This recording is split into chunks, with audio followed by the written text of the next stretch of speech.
ఎవరండి ఈ జీవన్ రెడ్డి గారు? ఆనాడు వైఎస్ రాజశేఖర రెడ్డి ఉన్నప్పుడు ఉద్యమం కోసం రాజీనామా చేసి ముందుకెళ్తే 2 సార్లు ఉద్యమ నాయకత్వం మీద పోటీ చేసిందే ఈ జీవన్ రెడ్డి గారు. పచ్చి తెలంగాణ వ్యతిరేకి.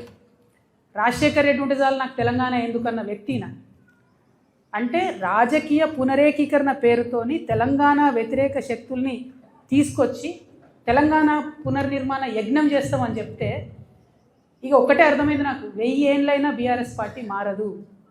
తెలంగాణ ఉద్యమకారుల గురించి ఒక ఊసు లేదు, తెలంగాణ ఉద్యమకారుల గురించి ఒక మాట లేదు. కాంగ్రెస్ ప్రభుత్వం తెలంగాణ ఉద్యమకారుల్ని మోసం చేస్తూ కేకే కమిటీ వేస్తామని కాలయాపన చేస్తే ఒక్క మాట కనీసం భిక్షమెత్తుకుంటున్నారండి ఉద్యమకారులు. రేపు భిక్షాటన చేస్తారట. అవమానం అనిపిస్తుంది, కళ్ళకి నీళ్ళు వస్తున్నాయి, దుఃఖం వస్తుంది. పిడికిలెత్తి పోరాడినటువంటి నా ఉద్యమకారుల అన్నదమ్ములు భిక్షమెత్తుకుంటారు ఇవాళ రోడ్ల మీద. మరి ఏం పునరేకీకరణ? వైఎస్ రాజశేఖర రెడ్డి కావాలన్న వాళ్ళతో పునరేకీకరణ. తెలంగాణ ప్రజలు, ముఖ్యంగా తెలంగాణ మేధావులు ఆలోచించాలని నేను కోరుతా ఉన్నాను.